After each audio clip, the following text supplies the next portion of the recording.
It ain't over until it's over. I'm Kayla, and welcome back to Coffee Break with the Chamber Chicks. You may be tired of getting political mailers and text messages, but this year's primary resulted in a runoff for a lot of races. So on this episode, we're sitting down with Aime Veater of White County Elections to talk about this year's voter turnout, our runoff election, and why it's important for you to get out and cast your vote.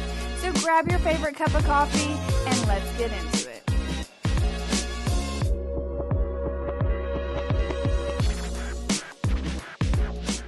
Hey everybody, and welcome back to Coffee Break with your Chamber Chicks. It's your favorite Chamber Chicks. I'm Beth. And I'm Kayla. And we're here today with Aime Veater, our election supervisor for White County. Thanks for joining us, Aime. Thank you for having me, Beth. I'm really excited. I know.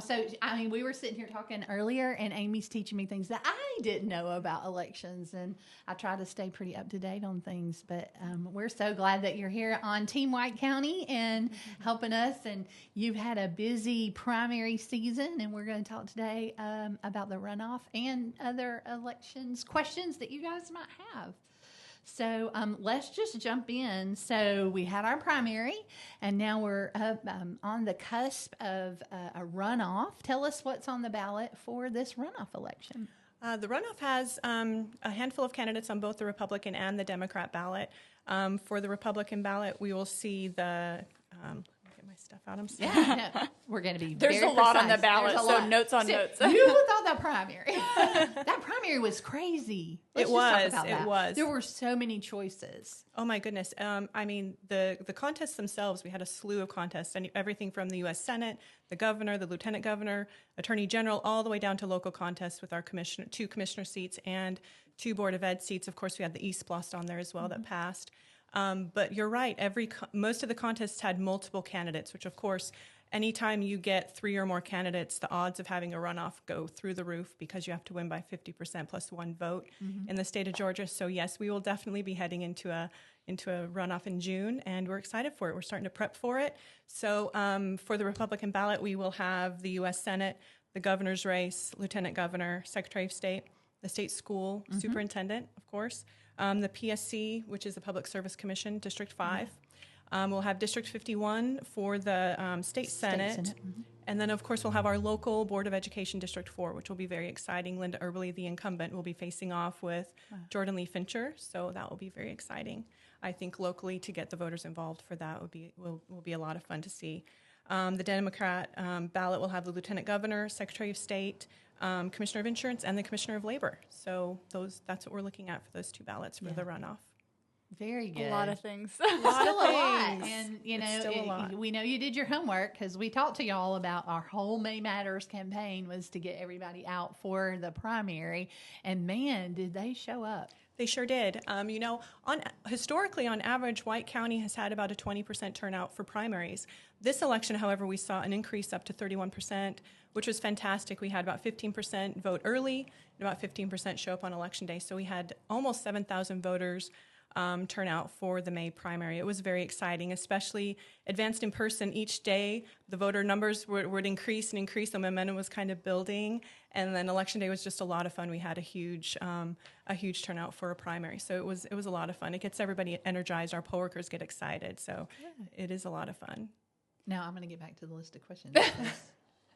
So walk us through the voting options because, like we were talking about, a lot of people are confused by the primary, so especially the runoff, they're like, is there early voting? Is there absentee voting? So walk us through the options for all of those. Of course. Well, the runoff is a continuation of the primary, so all the same options still apply. You can request an absentee ballot up until June 5th. June 5th, everybody. June 5th. We will have advanced in-person voting, which is always in the elections office. That is our advanced in-person location, which is 1241 Helen Highway, Suite 210. We will have 1 week of advanced in-person, Monday through Friday, June 8th through June 12th, 8 a.m. to 5 p.m. And then Election Day will be Tuesday, June 16th from 7 a.m. to 7 p.m. Now, the structure of a runoff, I do want our voters to know, because a primary, you choose a ballot type. You choose a Republican ballot or a Democrat ballot. And because we have both of those, both parties are going to be having a runoff, If you chose, say, a Republican ballot in the primary, or you voted a Democrat ballot in the primary, that's the ballot you will automatically receive during the runoff. And if you did not get a chance to vote in the runoff, you absolutely certainly still can. You will just have your choice of ballot at the time that you show up at the polls. That's good information. Very good information.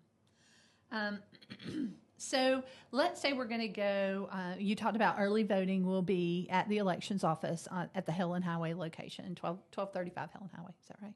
1241. 1241 Helen Highway. Yeah. Getting you in the Board of Commissioners. 1241 Helen Highway for early voting. But tell us about how they should find out if they wait till day. I'm a day of voter. Like, I love to see my poll workers. Sometimes it's the only time I get to see them anymore. And Miss Betty holds the door open for me, and we do a dance every time. So tell us about how people know where to go vote. Of course, you can always, default is you can always call our office, but the Secretary of State has a really fantastic website called My Voter Page. It's very easy to find. You can go to mvp.sos.ga.gov, or you can simply just Google My Voter Page Georgia, and it will pop up. And that's an incredible resource for voters. Not only can you find out your assigned Election Day polling place, but you can review your registration and make sure that your address is current, or if you have a name change, you can make any changes you need to on My Voter Page. You can request an absentee ballot there. And you can see your personalized sample ballot, which will have the candidates that are assigned to you based on where you live in the county. So you're voting for your correct, or you're looking at the sample ballots correct for you with your representatives. And you can also, I think I covered everything. Yeah, I think that's a great point. Make sure your address is correct, because your address will determine who's on your ballot, right? Mm-hmm. Make sure make sure your name's correct, because your poll workers need to show your ID, and if your name on your voter registration card is not the same on your driver's license, right? Your poll workers may have a challenge with that. They will. I mean, you can still vote if your name say that you have recently gotten married and you haven't updated your driver's license with your new, or you have updated your driver's license but not your voter registration with your new married name. You'll still be allowed to vote. There's no problem there, but they will provide you with a new voter registration form so that you can fill that out while you're there at the polls. Look at that. She got an answer for everything. I love it. I think that's a great point that you said about, your address will determine who you vote for, because I think a lot of, like with the state races, like a lot of folks don't know that White County is not just like, this person represents all of White County. And so definitely make sure you're showing up today. That is correct. That's Senate 51. Not Yes. all of White County is in Senate District 51. That is correct. Primarily the west side of the county is in District 51 and the east side is in District 50. Mm-hmm. And we did have several questions throughout advanced in person and on Election Day. Voters were looking for a specific candidate that really was not their representative, so they were confused on that. Yeah. That's why it's imperative, or I would recommend, I should say, that you look at My Voter Page for sample ballots. Yeah. Because it will show you your representatives. I do put together a consolidated sample ballot, but that has all the contests, all the representatives listed, and some of those you might not be eligible to vote for. Yeah. And I think along the lines of the sample ballot, like Beth and I have talked about, specifically with the questions that are on the ballot, because there's always a reason that those questions are being worded the way they are or asked, and so it's important not to just go in there blindly and not have any idea of what is going on or have any sort of research beyond just the candidates to know the questions and things. So we definitely recommend it to folks. Hey, you need to look at the ballot and plan. And don't just like walk in and be like, we'll just no, go down the list and pick random people. And random answers. We don't need to do that. Yes. If you're not sure, don't answer. Yeah. That is correct. I mean, the party questions are just opinion polls anyway. Those are just, so they can they're worded wildly. They are. and for a reason, there's a reason the way they're worded. There's a reason. That is correct. But the East Blast question, that was a good paragraph of information. So it is good to do your due diligence and know what you're voting for. Mm-hmm. If you support, who you support, and what questions you would support for your community as well. Yeah. Always, and that's why we encourage everybody to do their research, not only just on your candidate. We spend a lot of time educating our businesses about the referendums and how they impact how you do business. So it's very, very important. And I would like to say one more thing about sample ballots, if I may. You most definitely can bring in a paper sample ballot with your choices marked, or you can bring in notes. Anything on paper you can bring in with you. There's a lot of confusion during the primary. Voters thought they could bring their phones in and look at their choices on their phone, but that's not allowed. We don't allow phones or any kind of any kind of electronics within the voting location, definitely not at the booths. So make sure and leave your phone in your pocket, in your handbag, even in your vehicle, but bring in your paper sample ballot. We always have them available at the polls and in our office during advanced in person. So you do have the opportunity to take a moment and make your selections before you go into the booth if you need to, or if That's you so a great choose. point, especially with as many choices as we Yeah. have. Yeah. It was a long ballot. What happens if they vote at the wrong polling place? I think that's a good. I would imagine that happens. Yes, it does happen. During advanced in person, anybody can vote. That is countywide. You can come to our polling location at our elections office and vote. On election day, you do need to vote at your assigned polling location. So White County has 10 precincts, and a precinct is a geographical area with a boundary around it, and each precinct has one polling location. And based on where you live in the county, you are assigned to a polling location for election day. And if you show up at the wrong polling place on election day before 5 p.m., then you have time to go and vote at your assigned polling location. And that will pull up on the poll pad that you guys check in on. It will tell the poll manager where you should go and vote. And they actually can send you a text with directions to that polling location. Oh, that's neat. That's so great. It is great. And so that's a great tool that we use to get our voters there in plenty of time to vote. And of course, White County is small, so even after 5 p.m., you can most of the time make it to your location before 7. However, after 5 p.m., if you don't believe that you can make it or you to your polling location by 7 p.m., then the poll manager will most definitely offer you a provisional ballot. And that's a very quick and easy process, and you're just simply still going to vote on the touch screen, but you will not cast it in the scanner. You will fold it up and put it inside of a provisional ballot envelope, and it will be returned to me. I'll do some research to verify that, yes, you are registered in White County. You did vote the correct ballot in that polling location, because we do have the opportunity with the electronic touch screens to pull up the exact ballot that voter would vote in their assigned polling location. So they are voting on their representatives at that moment as well. So that's fantastic. And then the Board of Elections will vote on whether to accept or reject that ballot during the pre-certification meeting.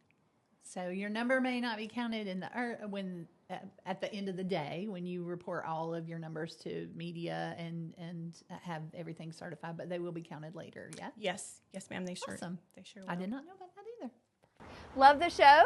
Take 2 seconds to hit the like, subscribe, or follow button. It honestly means the world to us, and it allows us to keep making podcasts just like this one. Plus, liking the video costs you nothing, but it helps grow the chamber and our business community in a big way. So hit like, subscribe, and follow, and let's get back to the show. A lot of voters brought their children through. 17 and under, they can go through the booth with you, as long as they're your children. When you can bring other children with you, but they have to be 12 and under if they're not your child. Not your child. Mm-hmm.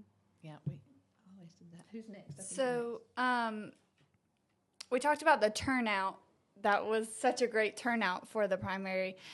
Why is it important for voters to continue to come out for the runoff? Because the runoff is just as important as the primary. Like I said earlier, it's a continuation of that election. Those contests, that nobody received that 50% plus one vote, so the top two candidates go on to face off to see who goes to that November ballot. So it really is vital to get out and continue to vote to finish off that contest. And voting is very personal and very emotional. We have the opportunity to vote and put in office the people that we believe share our values, that will make the decisions that will shape our communities, our state, our nation. So it's very important to go out and vote and make those choices so that you can have the community that you want to live in for your children and your grandchildren and future generations. So I do definitely highly encourage everybody to vote in every election. Every election is important. It is. And I have to just take a minute and say, I didn't bother you during early voting? Because I saw the numbers. Dean would call me and say, "Hey, have you talked to Amy? Here's the numbers I got." But on the last day of voting, I mean, you and your team have just, I can't imagine how you handled that many people in early voting, the last day of voting, and the turnout on election day. I mean, you just had such a organized team and a plan that it looks easy from the outside, but I'm sure it wasn't. So I just want to tell you how absolutely beautiful you did the job that you did, making sure everybody's voice was heard and everybody was counted. That's a huge undertaking, and you did it. And like I said, from the outside, it looks like so easy. I know it was not, but your whole team did such a fabulous job. Well, thank you. I will say this is my third year here in White County now. So we have some veteran poll workers, and my staff is phenomenal. April Kastner is our chief registrar. Tim Paulus is our elections technician. And they are such hard workers. Their work ethic is second to none. Very dedicated. We're all very dedicated to our jobs. We really believe in that responsibility that we are providing that service for our voters to make their voices heard. And our poll workers have that same spirit of service and want to make sure that everybody is treated well when they come in the door and that they do get the proper ballot and all of those other things that they're trained on. So the foundation of our veteran poll workers just continues to grow and grow and grow. And I will say that this was easily the most well-executed election that we have run. And they have continued to improve. Of course, continuous improvement is the goal with every election. But this one by far was just pretty flawless, to be honest. It was really wonderful to see everybody kind of rise to the occasion and have all the information, all the training kind of gel together and really show up in that way. It was a lot of fun to see the voters easily go through the lines, and there were no hiccups. It was really wonderful. And we hear a lot of voters ask if their vote was protected. What would you like them to know about that? It's absolutely protected. I will say, everything that we do revolves around the elections law. We don't do anything willy-nilly. It is very structured, our elections code book is about this thick, and it's very specific. We do have a little bit of leeway as far as making things work for our county, but we follow the law, and we have a lot of things in place along the way, a lot of checks and balances that I would encourage the public, if they have any questions or they're curious at all, to please contact our office. We're happy to answer any questions. But we have 2 great events coming up that really would be fantastic for members of the public to witness and observe if they have any questions about the process. On Monday, we have our risk limiting audit for the general primary that we just certified yesterday. So you can come and see kind of that reconciliation and that proof that, yes, all of our numbers do reconcile. Every vote did count. And then the next day we start our logic and accuracy testing. Well, there's really not an easy way to learn about it. So that's why I encourage people to come out and kind of observe and see what we do, and they can ask questions along the way so that they can have peace of mind for themselves. In fact, in 2024, we had some poll workers that joined our team just because they had questions. They wanted to know about the election process and how and what we do and what checks and balances we have in place and how the equipment is tested. And at the end of that year, they kind of like shook my hand and said, "Wow, we believe in White County," and, well done. And they felt very good. They were comforted. It kind of gave them that peace of mind. So I think a lot of times just the misinformation coupled with not really knowing the process can sometimes cause some confusion. Mm-hmm. So we like to kind of answer questions and make sure everybody's on the same page as much as possible. Mm. Well, that really leads nicely into your next question, Kayla. Yeah. So if people want to get involved, whether that's becoming a poll worker or just staying informed better, what are some next steps you think that they should take? There are several ways for them to get involved. I mentioned the risk limiting audit and the logic and accuracy testing. Of course, they can come in and witness those things, and they'll be able to see the entire process from start to finish in about an hour. Because we do that by precinct. But other ways is definitely becoming a poll worker. We always need good poll workers. Life happens, so we have poll workers that have every intention of working, and then maybe they have to have a surgery or something like that. Mm-hmm. So we really need a well-staffed election to put on to have it go as smoothly as we would like it to go. And I think that it's a wonderful way to get involved with your community. A lot of As you said, you like to go to the polls and see your poll workers. You have a relationship with them. Sometimes you see the same ones year after year, election after election. And so it's really a fun thing to be able to get involved as a poll worker to do those things. Can I put a little plug in? Absolutely.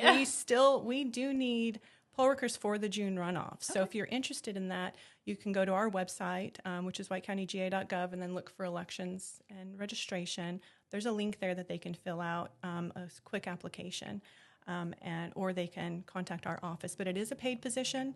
They get paid for training. They get paid for election day and any other events that we have them assist us in, like the audit. They assist us in those things. So it's a lot of fun. It's a great community of poll workers. You become a team. You kind of work closely with people. I mean, election day is a 16-hour day, Right, so it's you're a long kind day. of you get to know people very well, and there's been a lot of friendships forged out of that. So it's been a fun thing to see our poll worker teams come together with each election. It is good. It's really why I vote on election day. I mean, it would be much easier to go and vote early, but I love to go in. I see my son's Cub Scout leader there, a basketball coach. Yeah, it's really the people, the poll workers are absolutely committed to having a great community, and that's how they pay that forward, and I'm thankful for them. Well, good. That's all we have for today's episode. That's not all we have. Oh my Forgot gosh. the last Y'all, question. I forgot the very last question. Okay, you remember when I told you we would tell you what the questions are? Here's the last one, though. It's an easy one. It's Don't easy, worry. though. Bryce will approve. So, coffee break with the Chamber Chicks, and we live and die by coffee. That's how we run. What is your go-to coffee order? I actually do not drink coffee. We get that a lot. I don't drink coffee, but I do love the smell of the fragrance of coffee. I just find it too bitter for myself. But I do appreciate other people that love their coffee. So are you a tea drinker? Or? No, I actually just drink either water, or I have a little flavored thing called Zip Fizz that I will drink. Okay. So that's it has some caffeine in it. That's where I get my caffeine if I need it. Yeah. Well, very good. We are coming into work with 5 beverages. Every day I leave, I'm have all my cups from the day. The hydration station across the desk. So, unfortunately, I cannot relate. But I do drink a lot of water, but also just 12 other beverages. So, insulated cup queens over here. exactly. For sure. But thanks for joining us today Thank you for and giving having some me. more information about the elections process in general and specifically the runoff. So, Absolutely. So we have a far more opportunities for you guys to vote. So don't miss it. Get out. You can early vote June 8th through the 12th. 8th through the 12th, and then election day on the 16th. So, and in the show notes, you'll find the link to the elections website so that you can find all the information that Amie was talking about. So you have no excuse. None. Okay. be there. Miss Betty will hold the door open. Your Miss Betty will hold the door open. That's where I vote. But make sure to, if you enjoyed this podcast or if you're looking for other ways to grow your business or get more involved with the community, make sure to subscribe to us on Apple Podcasts, Spotify, and YouTube. And until next time, we will see you. Love you. Bye.